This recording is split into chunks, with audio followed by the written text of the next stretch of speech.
Praise the lord. అందరికి వందనాలు. మన ప్రార్థన ప్రారంభించుకుందాం. పిల్లరా, ప్రార్థన చేసుకుందాం.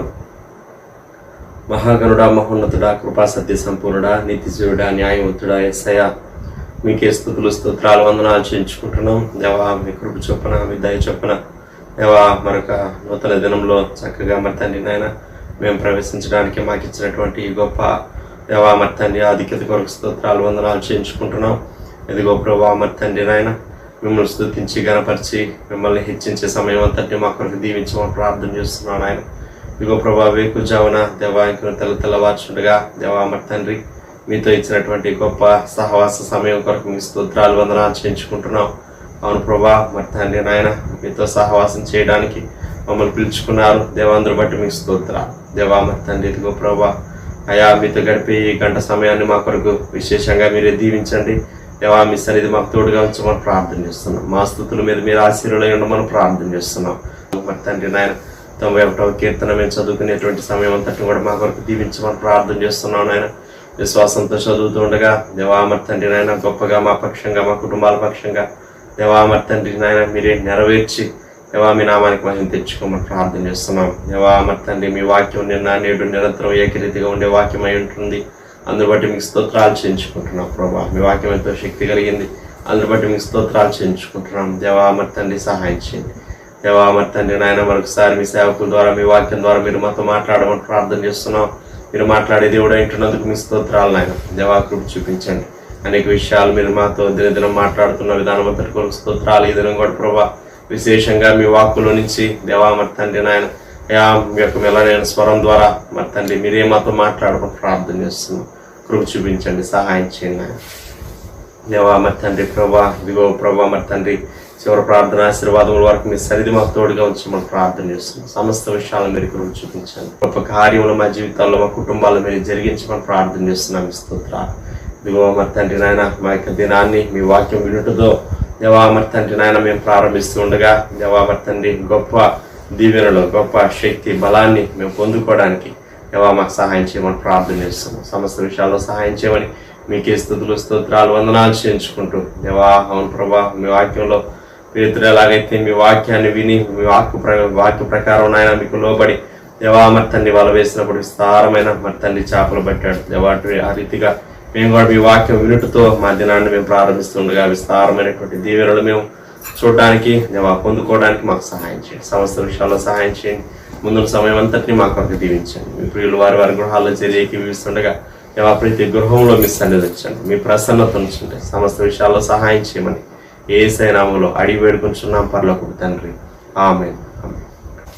యథాప్రకారంగా 91వ కీర్తన చదువుకున్నాం. పిల్లరా, మహోన్నతిని చాటున నివసించువాడే సర్వశక్తి నీడను విశ్రమించువాడు. మహోన్నతిని చాటున నివసించువాడే సర్వశక్తి నీడను విశ్రమించువాడు. ఆయనే నాకు ఆశ్రయము నా కోట, నేను నమ్ముకుని నా దేవుడని నేను యెహోవాను గురించి చెప్పుచున్నాను. ఆయనే నాకు ఆశ్రయము నా కోట, నేను నమ్ముకున్న నా దేవుడని నేను యెహోవాను గురించి చెప్పుచున్నాను. వేటకాని ఊరిలో నుండి ఆయన నిన్ను విడిపించును, నాశనకరమైన తెగులు రాకుండా నిన్ను రక్షించును. వేటకాని ఊరిలో నుండి ఆయన నిన్ను విడిపించును, నాశనకరమైన తెగులు రాకుండా నిన్ను రక్షించును. ఆయన తన రెక్కలతో నిన్ను కప్పును, ఆయన రెక్కల క్రింద నీకు ఆశ్రయం కలుగును. ఆయన సత్యము కీడమును డాలునై ఉన్నది. ఆయన తన రెక్కలతో నిన్ను కప్పును, ఆయన రెక్కల కింద నీకు ఆశ్రయం కలుగును. ఆయన సత్యము కీడమును డాలునై ఉన్నది. రాత్రి వేళ కలుగు భయమునకైనను, పగటి వేళ ఎగురు బాణమునకైనను, రాత్రి వేళ కలుగు భయమునకైనను, పగటి వేళ ఎగురు బాణమునకైనను, చీకటిలో సంచరించు తెగులునకైనను, మధ్యాహ్నం మందు పాడు చేయు రోగమునకైనను నీవు భయపడుకుందువు. చీకటిలో సంచరించు తెగులకైనను, మధ్యాహ్నం మందు పాడు చేయ రోగమునకైనను నీవు భయపడకుందువు. నీ ప్రక్కన 1000 మంది పడినను, నీ కుడి పక్కన 10,000 మంది కూలినను అపాయం నీ ఎదుకు రాదు. నీ ప్రక్కన 1000 మంది పడినను, నీ కుడి ప్రక్కన 10,000 మంది కూలినను అపాయం నీ ఎదుకు రాదు. నీవు కన్నులారా చూచుచుండగా భక్తిహీనులకు ప్రతిఫలం కలుగును. నీవు కన్నులారా చూచుండగా భక్తిహీనులకు ప్రతిఫలం కలుగును. యెహోవా నీవే నా ఆశ్రయము అని నీవు మహోన్నతుడైన దేవుని నీకు నివాస స్థలముగా చేసుకుని ఉన్నావు.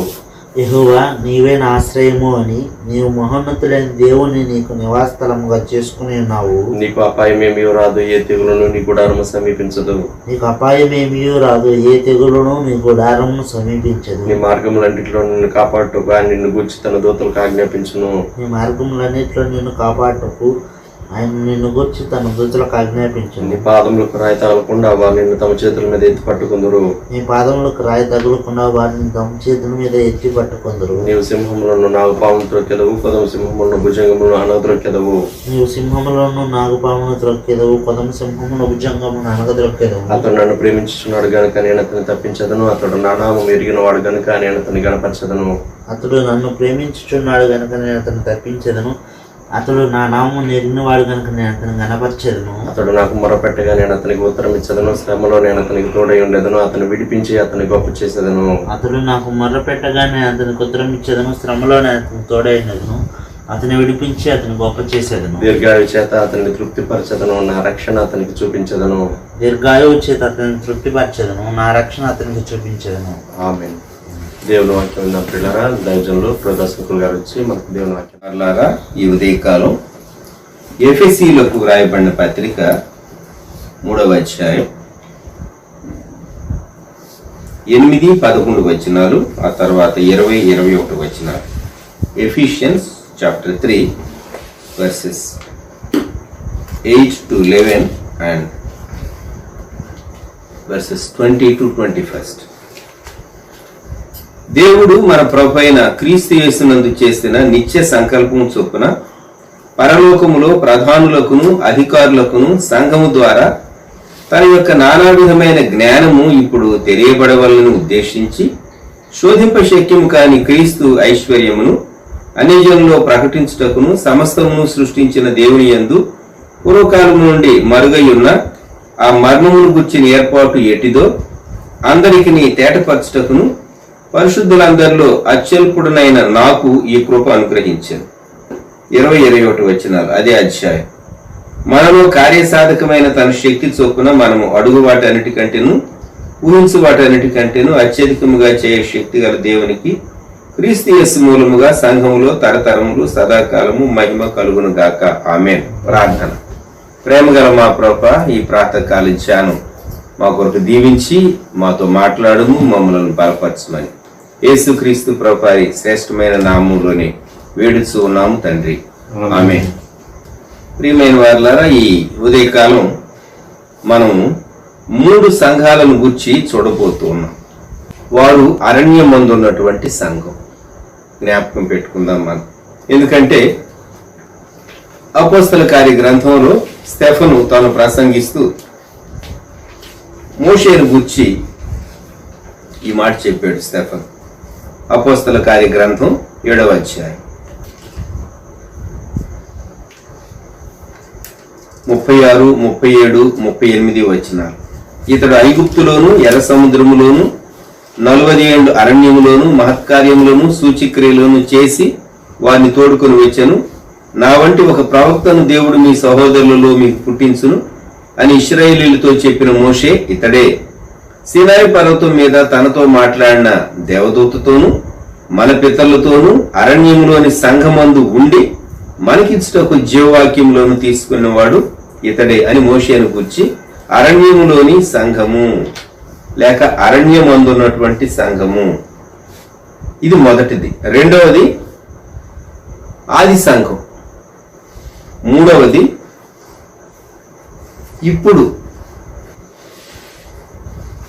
ఇప్పుడు ప్రపంచవ్యాప్తంగా ఉన్నటువంటి సంఘం. ఈ 3 సంఘాలను గురించి కొన్ని మాటలు మీకు నేను జ్ఞాపకం చేయాలని ఉద్దేశిస్తూ ఉన్నాను. ఇవి మనకు తెలిసిన విషయాలే గాని వీటన్నిటినీ ఒకేసారి జ్ఞాపకం చేయటం ద్వారా 3 సంఘాలను ఈ టైం స్పాన్ ఒకసారి మనము పాత నిబంధనలో మోషే నడిపించిన కాలంలో ఉన్నటువంటి సంఘం, అలాగే యేసుక్రీస్తు ప్రభువారు భూమి మీద శరీరధారిగా జీవించిన తరువాత ఆయన మనందరి కొరకు శిలువలో ప్రాణం పెట్టి తిరిగి లేచి పునరుద్ధానుడై 40 దినాలు కనిపించి ఆయన ఆరోహణం అవుతూ ఆయన శిష్యులకు అప్పగించినటువంటి కార్యాన్ని, అలాగే పరిశుద్ధాత్ముడు ఆది సంఘంలో చేసినటువంటి బలమైనటువంటి కార్యాలు ఆది సంఘాన్ని గురించి అపోస్తల కార్యముల గ్రంథం మనం చదువుతాం. ఇప్పుడు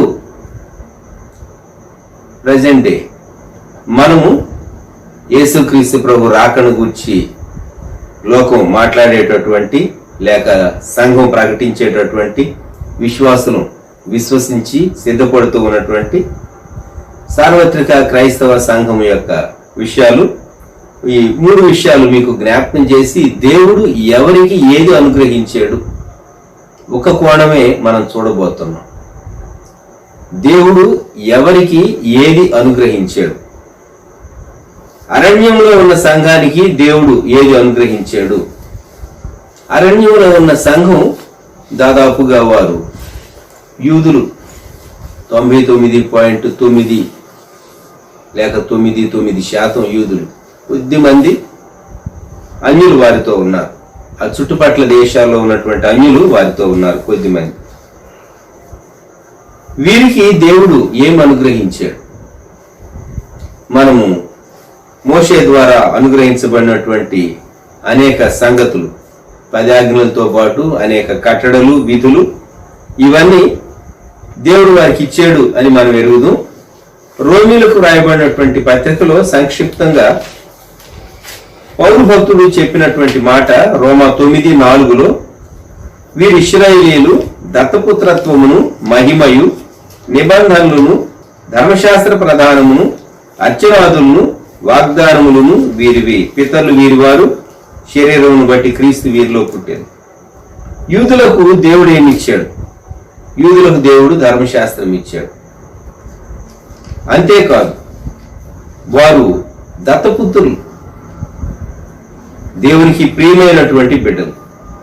వారికి దేవుడు మహిమ ఇచ్చాడు. దత్తపుత్రత్వమును, మహిమయు రోమా 9:4లో స్పష్టంగా వ్రాయబడింది. ఇశ్రాయేలీల యొక్క గ్లోరీ, చిన్న దేశం ఈరోజు చేసేటటువంటి కార్యాలు మనకే షాకింగ్గా అనిపిస్తుంది. ధర్మశాస్త్రం దేవుడు వారికి ఇచ్చాడు. ధర్మశాస్త్ర కట్టడలు, విధులు దేవుడు వారికి అనుగ్రహించాడు.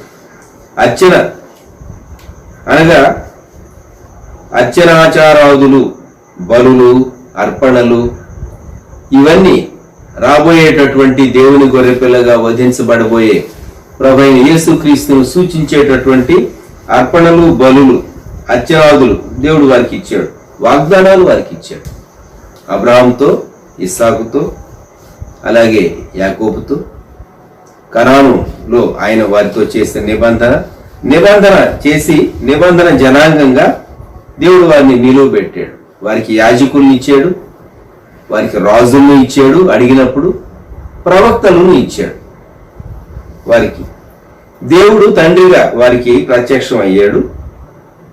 అంతేకాదు, రాబోయేటటువంటి కాలములో యేసుక్రీస్తు ప్రభు ద్వారా శరీరధారిగా జన్మించబోయేటటువంటి రక్షకుని ద్వారా విమోచనం, స్త్రీ సంతానంలో నుండి వచ్చేటటువంటి కుమారుడు సర్పపు తలను చిత్తుకొడతాడని ఏదెను తోటలో చేయబడినటువంటి వాగ్దానం యొక్క నెరవేర్పు వారు గ్రహించుటకు పాత నిబంధనలో మెస్సియాను గుర్చినటువంటి ప్రవచనాలు, భాగాలు పాత నిబంధన పొడవునా మనకు కనిపిస్తూనే వస్తాయి. అరణ్యం అందున్నటువంటి సంఘానికి ఎన్నో ఇచ్చాడు. మేఘాన్ని చూస్తే యేసు ప్రభు గుర్తు రావాలి. అలాగే వారి మధ్య ప్రవహించినటువంటి నీరు, బండలో నుండి వచ్చినటువంటి నీరు చూస్తే జీవజల ప్రదాత ప్రభు యేసుక్రీస్తు గుర్తు రావాలి. వారు మన్నా భుజించారు 40 సంవత్సరాలు. మన్నా వారు తింటూ ఉండగా జీవాహారం ప్రభు అయినటువంటి యేసుక్రీస్తు వారికి అర్థం కావాలి. ఏ జనాంగానికి ఎవరు చేయలేనటువంటి గొప్ప కార్యాలు ఈ జనాంగ పక్షంగా దేవుడు చేశాడు. అరణ్యమందున్నటువంటి సంఘ పక్షంగా దేవుడు చేశాడు.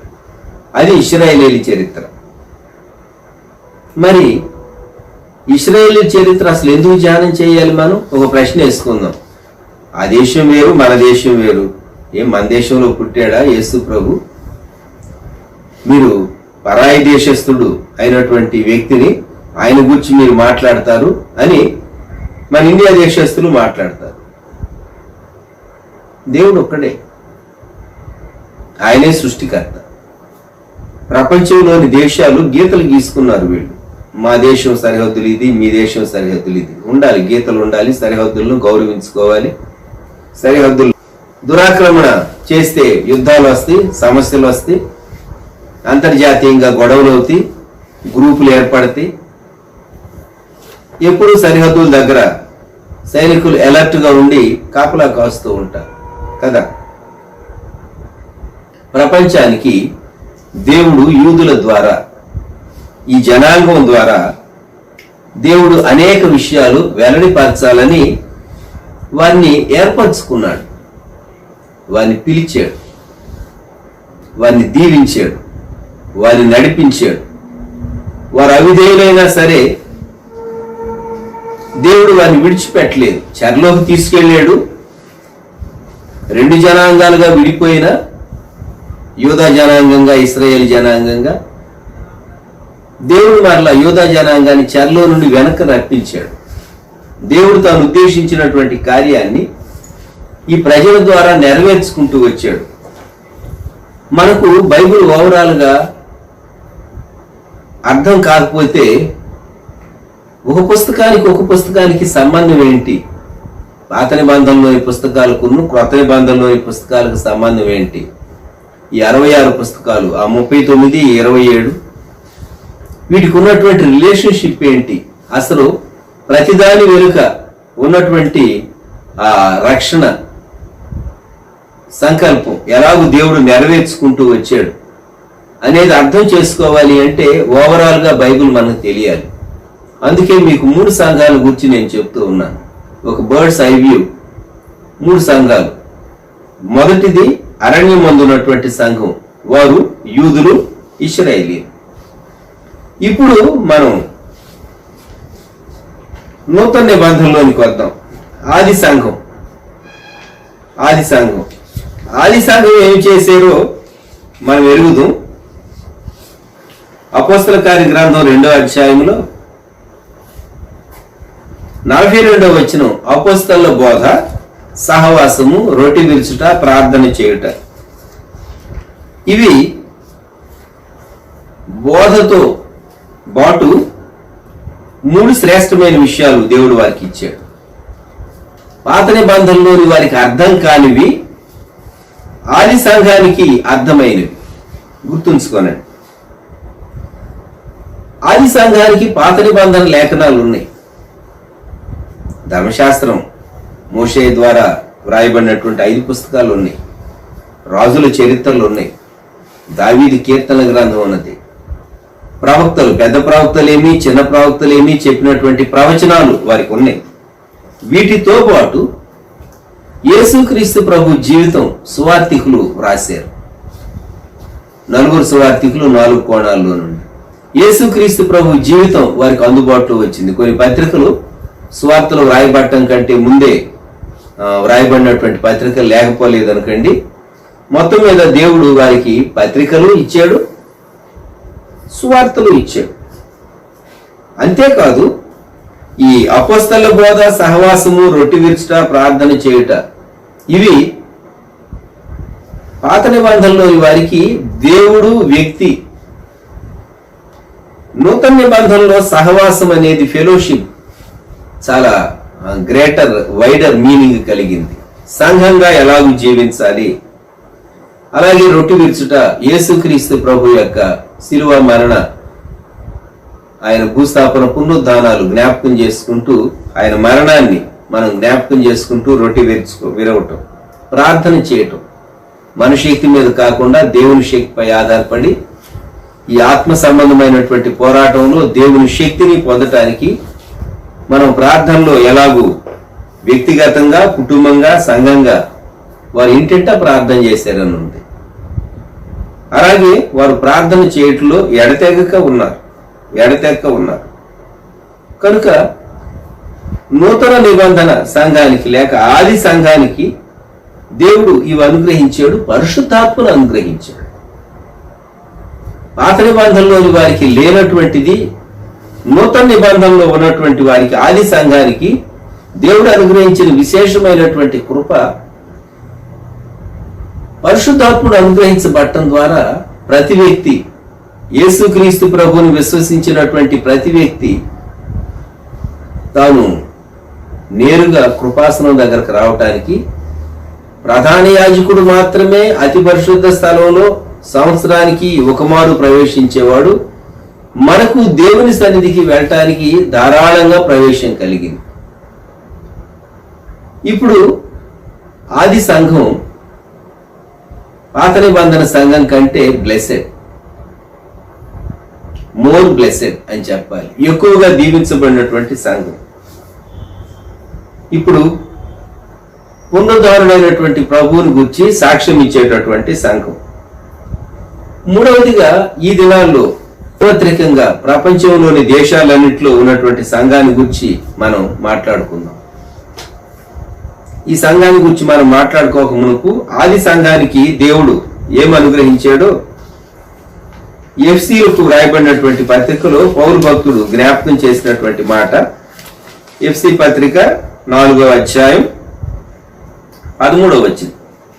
పరిశుద్ధులు సంపూర్ణులగునట్లు క్రీస్తు శరీరము క్షేమాభివృద్ధి చెందుటకును పరిచర్య ధర్మము జరుగుటకును ఆయన కొందరిని అపోస్తలులను గాను, కొందరిని ప్రవక్తలను గాను, కొందరిని సువార్తికులను గాను, కొందరిని కాపర్లను గాను, ఉపదేశకులను గాను నియమించారు. పాత నిబంధనలో వారికి అర్థమైంది ఏంటంటే యాజకుడు, రాజు, ప్రవక్త, అంత మట్టుకే వారికి అర్థమైంది. నూతన నిబంధనలో సంఘానికి దేవుడు ఈ 5 విధాలైనటువంటి పరిచర్యలు, అపోస్తలుల పరిచర్య, ప్రవక్తల పరిచర్య, సువార్తికుల పరిచర్య, కాపర్ల పరిచర్య, ఉపదేశకుల పరిచర్య దేవుడు అనుగ్రహించాడు. ధన్యులు కాదా ఆది సంఘం? అదే ప్యాటర్న్ ఇప్పుడు మనం సార్వత్రిక సంఘంలో, అన్ని దేశాల్లో ఉన్నటువంటి సంఘంలో మనం చూస్తూ ఉన్నాం. ఇంకేం అనుగ్రహించాడు? పాత నిబంధనలోని వారికి తండ్రి అయిన దేవుడు బాగా అర్థమయ్యాడు, కుమారుడు కొంత మట్టుకే చూచాయిగా అర్థమయ్యాడు. ఆది సంఘానికి యేసుక్రీస్తు ప్రభు అర్థమయ్యాడు బాగా, తండ్రి కూడా బాగా అర్థమయ్యాడు. పరిశుద్ధాత్ముడు సంఘం మీదకి వచ్చినందువలన ఆత్మ వరాలు, ఆత్మ ఫలాలు వారు అనుభవించగలిగారు. ఇప్పుడు 2000 సంవత్సరాల సంఘ చరిత్రలో దేవుడు తన ప్రత్యక్షత, తన వెలుగు, తన జీవాన్ని ఎక్కువ చేస్తూ వచ్చాడు. కాబట్టి ఇప్పుడు ప్రత్యక్షత సంపూర్ణతలోనికి వచ్చింది. మనం ఎండ్ టైమ్స్ లో ఉన్నాం, అంచె దినాల్లో మనం ఉన్నాం.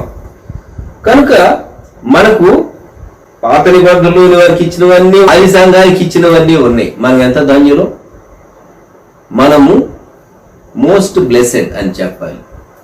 పాత నిబంధనలో సీనాయి కొండ దగ్గర ఉన్నటువంటి సంఘం బ్లెస్సెడ్ అయితే, ఆది సంఘం మోర్ బ్లెస్సెడ్ అయితే, మనం మోస్ట్ బ్లెస్సెడ్, బహుగా సంపూర్ణముగా దీవించబడిన వారు మనం.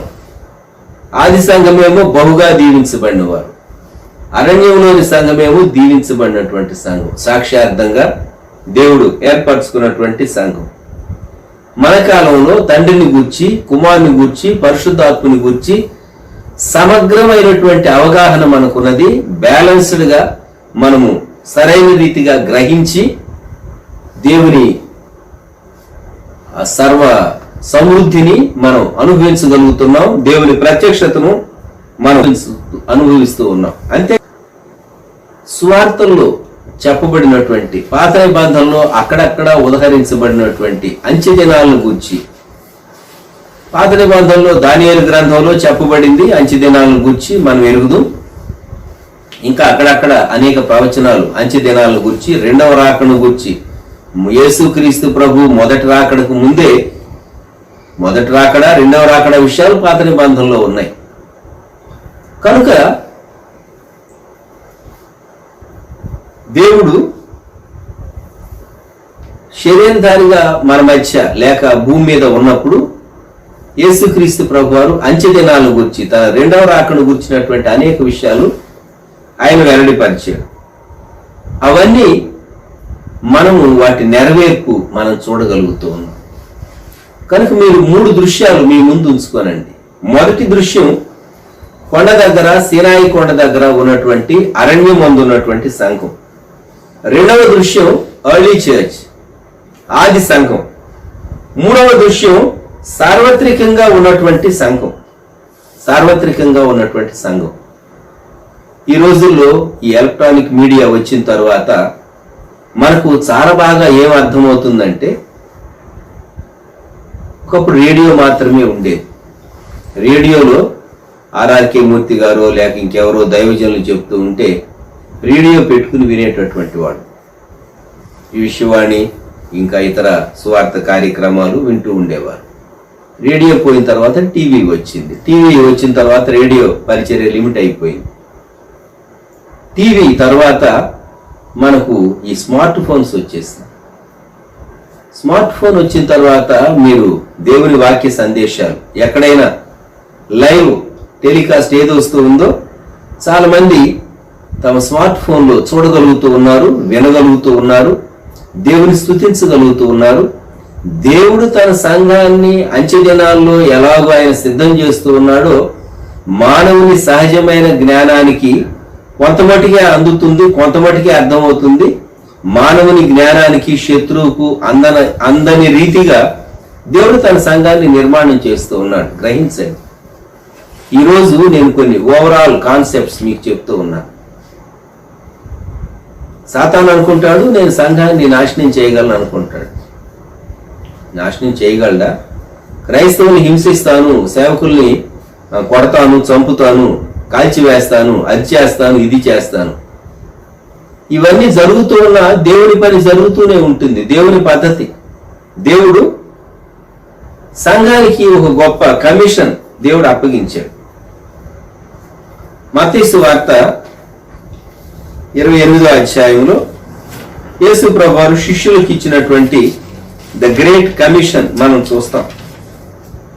మత్తయి సువార్త 28వ అధ్యాయం 18-19 వచనాలు. యేసు వారి యొద్దకు వచ్చి, పరలోకమందును భూమి మీదను నాకు సర్వాధికారం ఇవ్వబడి ఉన్నది, కాబట్టి మీరు వెళ్ళి సమస్త జనులను శిష్యులుగా చేయుడి. ఇది కమాండ్, కమిషన్.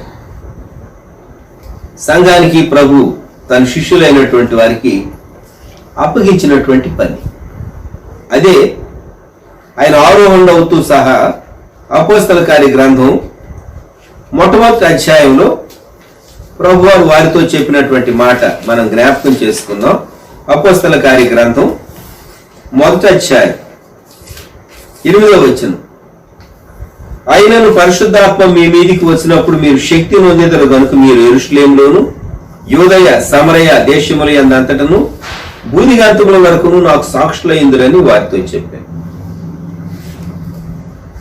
భూదిగంతాల వరకు ఎలా సాక్షులుగా ఉండగలరు? కొద్దిమంది. ఇది ఎలా సాధ్యం? ఆ కాలంలో వారికి కొంతమటికి అర్థమై ఉంటుంది. అన్ని దేశాలకు మేము ఎలాగ వెళ్ళగలం? ప్రపంచం ఎంత విశాలమైందో మొదటి శతాబ్దం నాటికి కొంతే అర్థమైంది వారికి. అమెరికా వంటివి, యుఎస్ఏ వంటివి అసలు కనుగొనబడలేదు. అప్పటికి కనుగొనబడలేదు. మరి భూదిగంతముల వరకు సువార్త తీసుకుని వెళ్ళేటటువంటి బాధ్యత, సాక్షులుగా వారు పనిచేయాలి అనేటటువంటిది దేవుని సంకల్పం, దేవుని అద్భుతమైనటువంటి సంకల్పం. అందుకొరకే రోమపత్రిక 10వ అధ్యాయం దేవుడు సంఘ చరిత్రలో మిషనరీ ఉద్యమాన్ని రేకెత్తించాడు.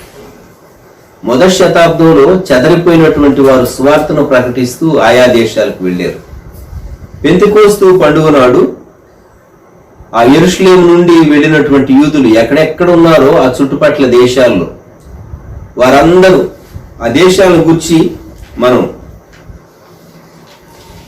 అన్య భాషలో వారు మాట్లాడుతూ ఉంటే వారు అన్నటువంటి మాట ఒకసారి అపోస్తల కార్యము గ్రంథం 2వ అధ్యాయం 9వ వచనం. పార్తీయులు, మాదీయులు, ఏలామీయులు, మెస్పొతోమియా, యూదయ, కప్పదోకియ, పొంతు, ఆసియా, ఫ్రుగియ, పంపులియ, ఐగుప్తు అని దేశములు అందరి వారు, కురేనే దగ్గర లిబియా ప్రాంతములు యందు కాపురం ఉన్నవారు, రోమా నుండి పరవాసులుగా వచ్చిన వారు, యూదులు, యూదమత ప్రవిష్టులు, క్రేతీయులు, అరబీలు మొదలైన మనమందరము వీరు మన భాషలతో దేవుని గొప్ప కార్యములను వివరించుట వినుచున్నామని చెప్పుకోండి. దేవుడు పెంతెకోస్తు నాడే ఆ ప్రపంచం అంతటికి సువార్త వెళ్ళటం కొరకైనటువంటి బేస్ దేవుడు ప్రొవైడ్ చేశాడు.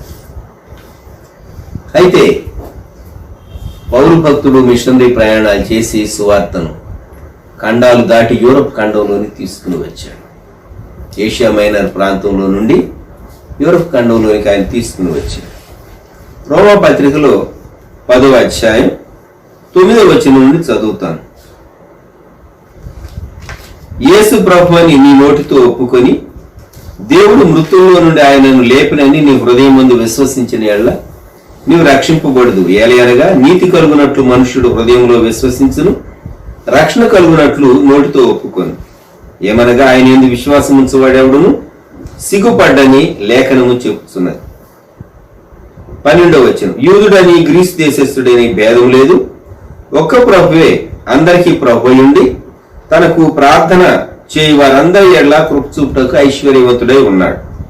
ఎందుకనగా ప్రభు నామమును బట్టి ప్రార్థన చేయవాడెవడో వాడు రక్షింపబడు.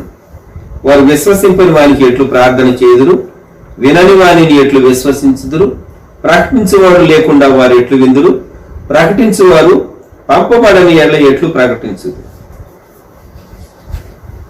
17వ వచనం. వినుట వలన విశ్వాసము కలుగును, వినుట క్రీస్తును గుర్చిన మాట వలన కలుగును. సువార్త ప్రకటించడం కొరకు మిషనరీ సొసైటీలు ఏర్పడి ఖండాంతరాలకు సువార్తను తీసుకుని వెళ్ళారు. మొదట వారు పంపబడ్డారు, వారు ప్రకటించారు. వారు ప్రకటించింది ఎవరైతే విని హృదయంలో చేర్చుకున్నారో వారు నమ్మినటువంటి వారై ప్రభువుకు ప్రార్థన చేశారు. అప్పుడు ప్రభు వారిని దర్శించాడు, రక్షించాడు. వారి జీవితాల్లో అద్భుతమైనటువంటి మార్పు వచ్చింది. వారి జీవితాల్లో అద్భుతమైన మార్పు వచ్చింది. సంఘాన్ని గురించి దేవుని ఉద్దేశం పేతురు రాసినటువంటి మొదటి పత్రిక 2వ అధ్యాయం 9వ వచనం మనం ఎరుగుదాం. మొదటి పేతురు 2:9 చీకటిలో నుండి ఆశ్చర్యకరమైన తన వెలుగులోనికి మిమ్మును పిలిచిన వాని గుణాతిశయములను ప్రచురము చేయు నిమిత్తం. ఇది దేవుడు సంఘాన్ని ఏర్పరచుకున్నటువంటి ఉద్దేశం. ఇది పోగొట్టుకున్నాం మనం. we lost this. గుర్తుపెట్టుకోండి. ఎందుకు పోగొట్టుకున్నామంటే మనం చదువు నేర్చుకున్నాం, ఉద్యోగాలు వచ్చినాయి, డబ్బులు సంపాదించుకున్నాం, మంచి బిల్డింగులు కట్టుకున్నాం, చర్చి బిల్డింగులు కట్టుకున్నాం, మన ఇల్లు బాగా కట్టుకున్నాం, సంఘం మన మీద మనం ఆధారపడ్డాం. దేవుడు మనల్ని, మన పూర్వీకులను, మన పితరులను ఎందుకు ఎన్నుకున్నాడో, ఎందుకు పిలిచాడో ఆ పర్పస్ మాత్రం మనం మర్చిపోయాం. అది జరిగింది. we lost the vision. ఏదో విశ్వాసిగా జీవిస్తే చాలు అనేటటువంటి భావనలోనికి మనం వచ్చేసేసాం. దేవుడు ఎంత శ్రేష్టమైనటువంటి ఉద్దేశంతో మనల్ని రక్షించాడు, మనల్ని కాపాడాడు అనేది మనకు అర్థమవుతూ ఉన్నదా? ఓ ప్రక్క సాతాను అనుచరులు, దురాత్మలు సంఘంతో పోరాడుతూ ఉన్నారు. ఈ పోరాటం ఆది నుండి జరుగుతూ ఉన్నది. మరి విశేషంగా సంఘం ప్రారంభమైన తర్వాత 2000 సంవత్సరాల నుండి ఈ పోరాటం జరుగుతూనే ఉన్నది. జ్ఞాపకం పెట్టుకుందమ్మా. నీవు యేసుక్రీస్తు ప్రభు యొక్క శిష్యురాలుగా సమస్త జనులను శిష్యులుగా చేయండి అన్నాడు యేసు ప్రభు. బూది గంతాల వరకు సువార్త చెప్పి, అది శిష్యులకు ఆయన ఇచ్చినటువంటి ఆజ్ఞ. అలాగే అపోస్తల కార్యగ్రంథం 1వ అధ్యాయంలో మీరు యూదయలు, గల్లేయులు, సమరయులు మీరు నాకు సాక్షులుగా ఉంటారు, బూది గంతాల వరకు సాక్షులుగా ఉంటారు అని ప్రభు వారితో చెప్పినటువంటి మాట. మనం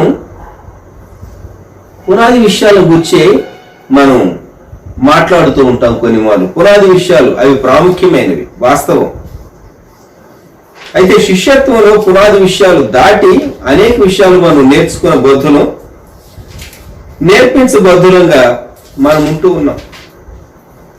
హెబ్రీ పత్రిక 6వ అధ్యాయంలో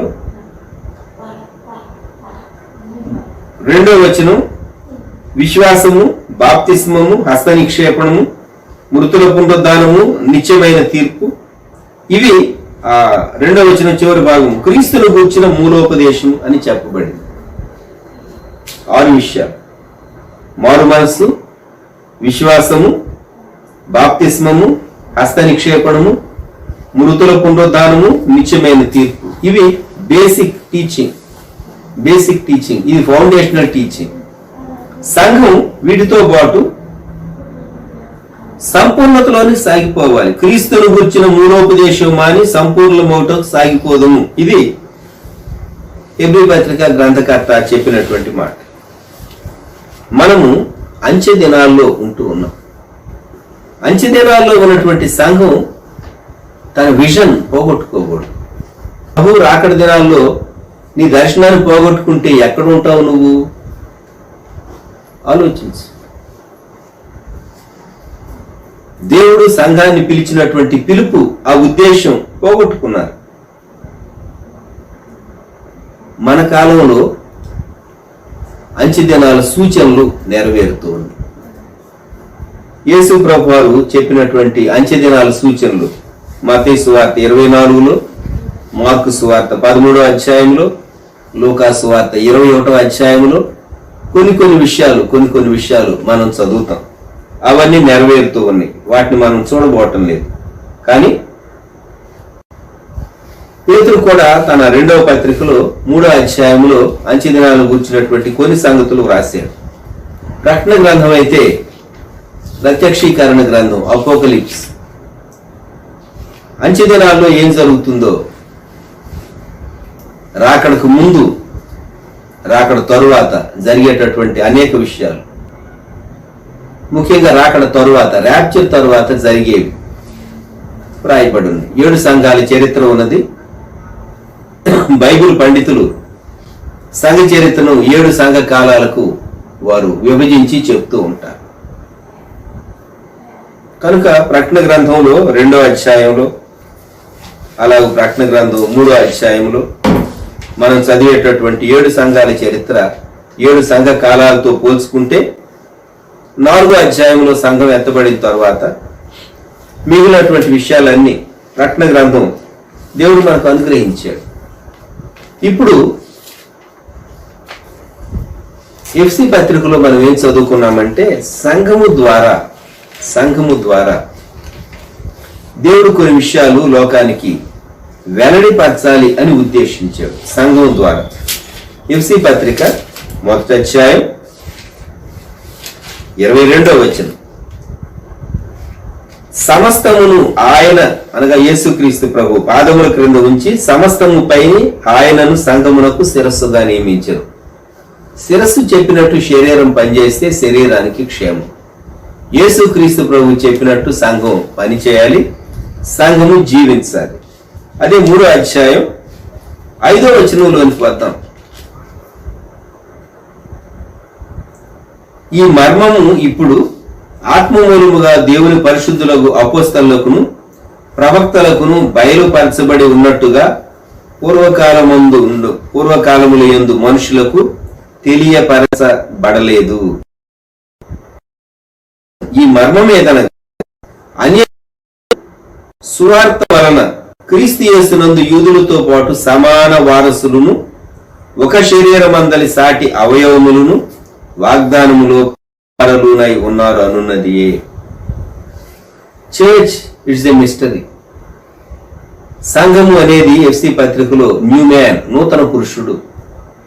యూదులు, యూదేతరులు, యూదులు, అన్యులు, వాగ్దాన జనాంగము, అలాగే యేసుక్రీస్తు ప్రభు రక్తం ద్వారా కొనబడినటువంటి విశ్వసించినటువంటి వారు, జన్మమును బట్టి యూదులు కాదు గాని విశ్వసించినటువంటి వీరు లేక మనం, వీరందరూ ఒకే శరీరంగా చేయబడ్డారు, ఒకే సంఘంగా చేయబడ్డారు.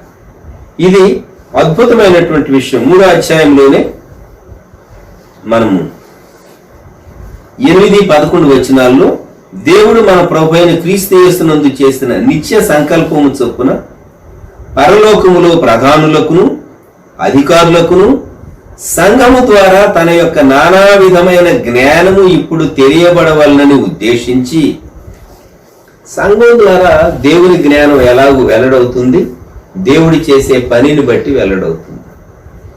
ఒక యంత్రాన్ని చూస్తే ఆ మెషిన్ ఇన్వెంట్ చేసినటువంటి వ్యక్తిని గురించి మనం ఆలోచిస్తాం. ఎవరు దీన్ని కనుగొన్నారు, ఎవరు దీన్ని కనుగొన్నారు? ఎలక్ట్రిసిటీ కనుగొనక మునుపు ప్రపంచాన్ని ఊహించుకోండి ఎలా ఉండేదో. ఏదో ఆయిల్ పోసి దీపాలు వెలిగించేవాళ్ళు, రాత్రిలో కొంత సమయం మాత్రమే దీపాలు ఉండేవి. ఇండియా దేశంలో అయితే ప్రమిదలు అవి పెట్టేవారు, లేకుంటే చిన్న చిన్న దీపాలు అవి ఉంచేవారు పరిమితంగానే. మీలో చాలా పెద్దవాళ్ళు అయినటువంటి వారు వీధి దీపాలు, పెట్రోమాక్స్ లైట్లు ఎలక్ట్రిసిటీ లేనటువంటి చోట్ల టౌన్స్ లో కానీ గ్రామాల్లో కానీ పెట్రోమాక్స్ లైట్, వీధుల్లో పెట్రోమాక్స్ లైట్లు స్తంభాలకు తగిలించి ఉంచేవారు. మీరు ఎవరైనా చూచారో లేదో ఆ దృశ్యాన్ని జ్ఞాపకం చేసుకోండి. ఎలక్ట్రిసిటీ లేక ముందు కాలాన్ని గురించి నేను మాట్లాడుతున్నాను. ఎలక్ట్రిసిటీ ఒకప్పుడు గ్రామాల్లో ఉండేది కాదు, టౌన్స్ లోనే ఉండేది. ఇంకా మనం పురాతన కాలంలో ఉన్నటువంటి జనరేషన్స్ ముందు వెళితే ఎలక్ట్రిసిటీ కనుగొనబడక మునుపు ప్రపంచం ఎలా ఉండేది. ఈరోజు పగలకు రాత్రికి మనకు తేడా తెలియదు. ఎలక్ట్రిసిటీ వచ్చిన తర్వాత ఎలక్ట్రిసిటీని ఎన్నో విధాలుగా వాడుకుంటూ ఉన్నాం. దేవుడు మనిషికి విశేషమైన జ్ఞానం ఇచ్చాడు. సువార్తలు అందించడంలో మనం ఎందుకు దేవుడు అనుగ్రహించినటువంటి కృప సాధనాలను సంపూర్ణంగా వాడుకోలేకపోతూ ఉన్నాం? ఆలోచించండి. తన నానా విధమైనటువంటి జ్ఞానం సంఘం ద్వారా తెలియబడాలని దేవుడు ఉద్దేశించాడు. Are you an instrument in the hands of God? Have you got the vision? అది నా ప్రశ్న. Have you got the vision? ఈ 3వ అధ్యాయంలో 20-21 వచనాలు, మనలో కార్యసాధకమైన తన శక్తి చొప్పున మనం అడుగు వాటన్నిటికంటేను ఊహించు వాటన్నిటికంటేను అత్యధికముగా చేయ శక్తి గల దేవునికి క్రీస్తు యేసు మూలముగా సంఘములో తరతరములు సదాకాలము మహిమ కలుగును గాక. ఆమేన్. యేసుక్రీస్తు ప్రభువుకు మహిమ కలగాలి. ఇది ఆయన యొక్క ఉద్దేశం. ప్రకటన గ్రంథంలో ఆయన రక్షించినటువంటి వారు పరలోకంలో ఎలాగ ఆరాధన చేస్తారో 5వ అధ్యాయంలో 7వ అధ్యాయంలో వాటిని మనం ఇప్పుడు చూడం. కానీ దేవునికి అద్భుతమైన ప్రణాళిక ఉన్నది. నీ జీవితాన్ని గురించి ప్రణాళిక ఉన్నది. నీకు ఇచ్చిన ఆయుష్కాలాన్ని గురించి ప్రణాళిక ఉన్నది. నీకు ఇచ్చిన రిసోర్సెస్ ని గురించి ప్రణాళిక ఉన్నది. నీకు ఇచ్చినటువంటి సమయము ఒక్కొక్క దినాన్ని గురించి ఆయనకు ఒక ప్రణాళిక ఉన్నది. నీవు దాన్ని కనుగొన్నావా? నీవు దానికి లోబడ్డావా? నీవు దాన్ని నెరవేరుస్తూ ఉన్నావా? సంఘము ద్వారా పాత నిబంధన ప్రత్యక్షత కంటే నూతన నిబంధన ప్రత్యక్షత సంపూర్ణమైంది, లేక గ్రేటర్ లైట్. అయితే ఈ దినాల్లో, అంచె దినాల్లో సంపూర్ణమైనటువంటి ప్రత్యక్షత మనం అనుభవిస్తూ ఉన్నాం.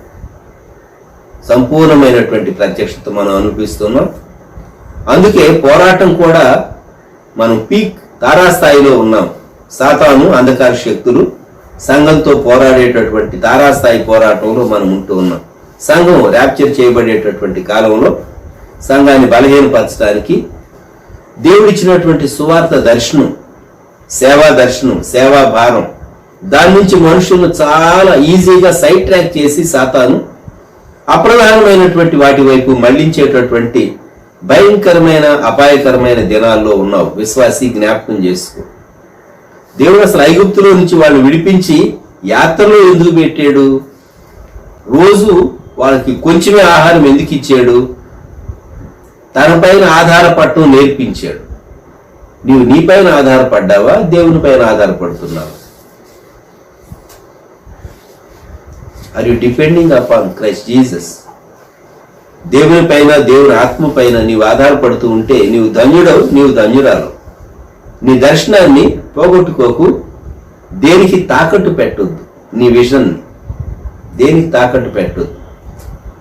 శాంసన్ దెలీలాను మోహించి పట్టబడినటువంటి వాడై కనులు తీసివేయబడి, కనులను రిమూవ్ చేశారు.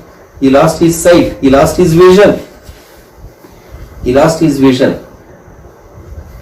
నిన్ను రక్షించినప్పుడు దేవుడు ఏ ఉద్దేశంతో నిన్ను రక్షించాడో చెప్పుంటాడు. నేను నిన్ను ఇలా దీవిస్తానని. అబ్రహాము వలె మనం దీవించబడం కానీ మనం కూడా దీవించబడతాం. మనం ఉన్నటువంటి ప్రజల మధ్య, మనం ఉన్నటువంటి టౌన్లో, మనం ఉన్న ఏరియాలో, మన బంధువుల మధ్య దేవుడు మనల్ని దీవెన సాధనంగానే వాడుకుంటాడు. అబ్రహాము యొక్క కుమారులంగా, కుమార్తెలంగా ఆ దీవెనలో కొంత భాగం మనం కూడా పంచుకున్నటువంటి వారంగా, ఇతరులకు ఆశీర్వాద కారణంగా మనం ఉంటాం. అయితే ఆ దీవెనను నీవు కలిగి ఉన్నావా? ఆ దీవెనను నీవు కలిగి ఉన్నావా? క్రీస్తు యేసు మూలముగా సంఘములో తరతరములు మహిమ కలగటం దేవుని యొక్క ఉద్దేశం. మన ద్వారా దేవుడు మహిమను పొందుతూ ఉన్నాడా? ఇశ్రాయేలీలు ఆ సీనాయి కొండ దగ్గర ఉన్నప్పుడు చుట్టుపట్ల ఉన్న దేశాల వారికి అందరికీ, వారింకా జోర్డన్ రివర్ దాటక మునిపే వారి హార్ట్స్ అన్ని షేక్ అయిపోయాయి. మా గుండెలు కరిగి నీరయ్యనని రాహాబు